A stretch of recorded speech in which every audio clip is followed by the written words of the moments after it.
30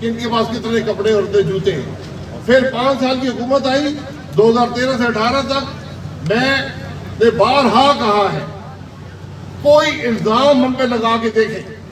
میرا چیلنج ہے اس حکومت کو، اس نیب کو، کہ آپ الزام لگائیں پاکستان مسلم لیگ نون کی حکومت پر، الزام لگائیں کہ آپ نے یہ کرپشن کی ہے۔ آج 3 سال ہو گئے، ہر فائل انہوں نے کھنگالی ہے، ہر شخص کے اثاثے دیکھے ہیں، کوئی ایک پیسے کی کرپشن جو ہے ان 5 سالوں کی پاکستان مسلم لیگ کی نون کی نہیں مل سکی ہے۔ اور میرا آج بھی چیلنج ہے، ٹی وی کیمرے لگا کر الزام لگائیں، جواب آپ کو ملے گا۔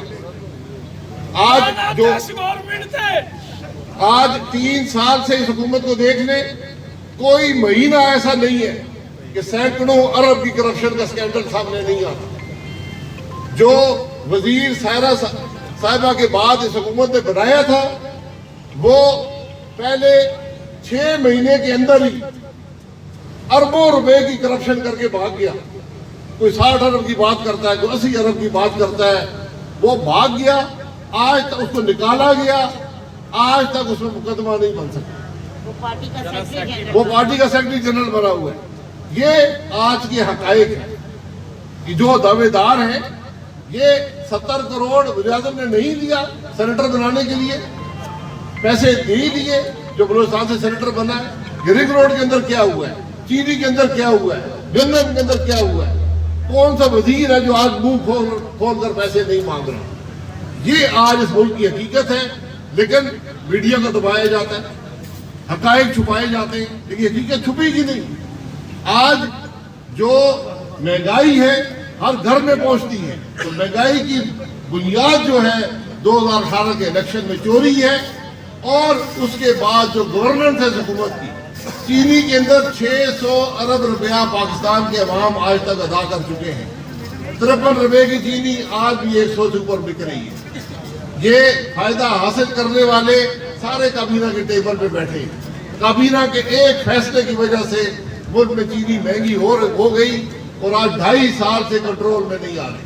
یہ ناکامی ہے اس حکومت میں۔ آج پنجاب حکومت ہے، کون سا افسر ہے جو بغیر پیسے دیے لگتا ہے؟ کون سا اسکیم ہے جو بغیر پیسے دیے چلتی ہے؟ جتنی کرپشن آج پنجاب کی حکومت میں ہے، ماضی میں کسی حکومت میں نہیں رہی۔ یہ بدقسمتی ہے ملک کی کہ آج ایسے لوگ حکمران ہیں جو منہ سے کرپشن کی بات کرتے ہیں اور سر سے پیر تک کرپشن کے اندر ملوث ہیں۔ یہ آج ہماری یہ منافقت کی حکمرانی ہے، یہ جھوٹ کی حکمرانی ہے، یہ عوام کے مسائل بڑھانے کی حکمرانی ہے۔ ورنہ آج جہاں پر ہم ملک چھوڑ کر گئے تھے، وہاں سے آپ شروع کرتے، آج آپ ترقی کر رہے ہوتے۔ یہ ملک کے حالات ہیں۔ ہم اس بات پر قائم ہے کہ ہم نے جمہوریت کے راستے پر چلنا ہے، اصول کے راستے پر چلنا ہے، ہم نے آئین کے راستے پر چلنا ہے۔ اس سے انحراف کر کے پاکستان کے مسائل نہیں حل ہو سکتے۔ ہم نے 73 سال میں ہر تجربہ کر لیا اس ملک کے اندر، نئی معاملات بہتر ہوئے۔ یہ آخری تجربہ ہائبرڈ گورنمنٹ، الیکشن چوری ہونا، فلانے کو لانا، فلانے کو جوڑنا، فلانے کو توڑنا، اس سے ملک کے مسائل حل ہوئے، اس سے ملک نے ترقی کی ہے۔ ہمیں آج بھی وقت ہے، اپنے گھر کو مضبوط کریں، سبق حاصل کریں جو غلطیاں ہم نے کی ہیں، پھر پاکستان آگے چلے گا۔ بہت شکریہ۔ جی گلزار حسین چوہان سر، سب سے پہلے تو میں آپ کا شکر گزار ہوں اور ویلکم کرتا ہوں کہ آپ میرے شہر تشریف لائے۔ تو میں پوچھنا چاہوں گا کہ 3 سال بعد چودھری نثار صاحب کا حلف اٹھانا، اور کیا وہ کسی ڈیل کا نتیجہ ہے، اور کیا وہ وسیم اکرم پلس کی جگہ سنبھالنے والے ہیں؟ اس حوالے سے یہ جو سیاست ہوتی ہے، جی سیاست جماعت کے ساتھ ہوتی ہے، اکیلے آدمی کی سیاست نہیں ہو سکتی۔ سیاست اصولوں پر ہوتی ہے، ایک منشور کے مطابق ہوتی ہے۔ سیاست مفاد پرستی کی سیاست نہیں ہوتی۔ جب مشکل وقت آئے آپ گھر بیٹھ جائیں، یہ سیاست نہیں ہوتی۔ تو نثار صاحب نے سیاست کرنی ہے، یہ ان کا کام ہے، وہ منتخب ہوئے ہیں، انہوں نے حلف لے لیا ہے، پاکستان مسلم لیگ نون کے خلاف وہ الیکشن لڑے ہیں، اس جماعت میں رہے ہیں بہت عرصہ. اگر وہ اس جماعت میں واپس آنا بہتر سمجھتے ہیں تو جماعت سے رجوع کرنا پڑے گا، اور پھر جماعت مشاورت کرے گی کہ ان کو لینا ہے یا نہیں لینا. سر پی ڈی ایم کا کل اجلاس بھی ہے، کیا مستقبل ہے پی ڈی ایم میں پیپلز پارٹی کا اور اے ایل پی کا؟ آپ کا بیان، آپ کی باتیں اور پیپلز پارٹی کے الیکشن کے بعد کا محفوظ سامنے کل اجلاس بھی ہے، اس حوالے سے آپ کیا کہیں گے؟ دیکھیے پی ڈی ایم چھوڑنا جو ہے یہ فیصلہ پیپلز پارٹی اور اے ایل پی نے خود کیا. اس فیصلے کرنے کی بنیاد انہوں نے خود ڈالی. ایک پی ڈی ایم کا بڑا معمولی فیصلہ تھا، اسے انہوں نے انحراف کیا. جو پی ڈی ایم کا بیانیہ تھا کہ ہم سودے بازی میں نہیں پڑیں گے، ہم اسٹریٹجی کے ساتھ سودے بازی نہیں کریں گے، اس کو انہوں نے توڑا اور ایک بڑی معمولی سی کرسی حاصل کر لی. ان کو وہ کرسی مبارک ہو. جب تک وہ پی ڈی ایم کا اعتماد بحال نہیں کرتے ان کی جگہ پی ڈی ایم کے اندر نہیں. سر یہ جو اس وقت بیانیہ چل رہا ہے کہ آپ کے اور مریم نواز صاحبہ کے جو بیانیہ وہ علیحدہ ہے، اور شہباز شریف صاحب جو ہے نا وہ ان کے دل میں یہ پیپل پارٹی اور جو دوسری جماعت اس کے حوالے سے ان کے نرم گوشہ پائے جائے، اس کے بارے میں آپ کیا کہیں گے؟ ایسی کوئی بات نہیں ہے. شہباز صاحب پارٹی کے صدر ہیں، مسلم لیگ نون کا ایک ہی بیانیہ ہے، اس کو عوام کے سامنے رکھنے کا طریقہ مختلف ہو سکتا ہے. کل شہباز صاحب نے انٹرویو دیا ہے، انہوں نے کیا کہا ہے؟ انہوں نے کہا ہے کہ ملک میں ہر ادارہ اپنے دائرے کے اندر رہ کر کام کرے، آئین کے مطابق ملک چلے. یہی بات پی ڈی ایم بھی کہتی ہے، یہی بیانیہ مسلم لیگ نون کا ہے. کوئی دو بیانیے نہ ہیں نہ ہو سکتے ہیں. باسی صاحب آپ کے مشہور ہیں، آپ حافظ آباد شریف لائے پریس کلب حافظ آباد کی جانب سے آپ نے بجا فرمایا محترمہ سمیرہ کے متعلق بھی 600% جو ہے شہر سن پٹی کے متعلق آپ نے جو کہا وہ بھی پورا ضلع کے اندر شریف ہے. یہ محمد صاحب جو ہیں وہ بھی یقیناً آپ بھی کہہ رہے ہیں. ڈاکٹر مظفر علی شیخ صاحب ہمارے عوامی ایم پی اے کے طور پر شناخت رکھتے ہیں پورے پنجاب میں بلکہ ملک میں. اس کے ساتھ ساتھ جو حافظ آباد میں مسلم لیگ نون کو مضبوط کرنے میں رائے قمر زمان ہر کردار ادا کر رہے ہیں، اس کو بھی ستائش آپ کو کرنی چاہیے. میرا جناب سوال یہ ہے، ہاں اس کے ساتھ ساتھ جو آپ کو تمام چینلز کے نمائندگان نظر آ رہے ہیں، پرنٹ میڈیا کے نمائندے، سوشل میڈیا کے، اس میں آپ کے ضلعی سیکرٹری اطلاعات جو ہیں لوکل آفات کے چوری محمد زمان صاحب، ان کو بھی ستائش. میرا سوال جناب یہ ہے کہ پی ڈی ایم جب سج دج کے میدان میں آئی تو حکومت میں خوف پیدا ہوا کہ حکومت اب گئی تب گئی، لیکن بعد میں اسٹیبلشمنٹ نے کردار ادا کیا. اب وہی اسٹیبلشمنٹ جو ہے وہ کبھی کسی کو پیچھے لگا لیتی ہے، کبھی کسی کو پیچھے لگا لیتی ہے. آپ اتحاد کے سلسلہ میں، پی ڈی ایم کے اتفاق کے سلسلہ میں کوئی ایسا بیان جاری کریں جس سے اتحاد پیدا ہو. اتحاد اعتماد کی ہو. جس اتحاد میں اعتماد نہ ہو وہ اتحاد نہیں ہوتا. تو ہم اکٹھے چلتے تھے، بڑی نیتی سے چلتے رہے ہیں، لیکن جب پیپلز پارٹی نے اور اے ایل پی نے اعتماد توڑا ہے تو وہ اس اتحاد میں حصہ نہیں رہ سکتے. اعتماد بحال کریں، جگہ موجود ہے. حافظ آباد میں اپنا پہلے کہا اپنا گھر سمجھتا ہوں، تیسری دفعہ میں یہاں پر آیا ہوں، تو اعظم بھی آیا تھا. یہ آپ حضرات اپنی سیاست کا اور اپنے مخالفین کی سیاست کا موازنہ کر لیں. وہ جو کہتے ہیں نا فرق صاف ظاہر ہے. ہر طریقے سے آپ کو نظر آئے گا کہ خدمت میں اصولوں کے حوالے سے، شرافت کے حوالے سے مسلم لیگ نون کی کیا سیاست ہے، اور ہمارے یہاں پر جو مخالفین ہیں کبھی ایک جماعت میں کبھی دوسرے میں ہیں، ان کی کیا سیاست ہے. آنے والے وقت میں آپ کا ایک بیانیہ پھر آپ جاری ہوا ہے کہ آپ پی ڈی ایم کو اگر پیپلز پارٹی نے شمولیت کی تو میں general secretary P D M کو سے فارغ ہو رہا ہوں. یہ آپ کا بیانیہ کے ساتھ ایک دوسرا یہ آپ کو بہتر ہے. میرا یہ اصل کی گزارش یہ ہے کہ اب جو پی ڈی ایم کی جو شہباز شریف اس کو گائیڈ لائن کریں گے یا مریم صاحبہ کریں گے، ان دونوں میں آپ اپنا وضاحت کریں.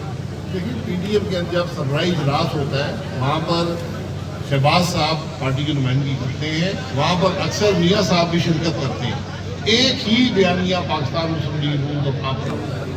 جہاں تک پیپلز پارٹی کا تعلق ہے پی ڈی ایم میں، پیپلز پارٹی نے اعتماد توڑا ہے.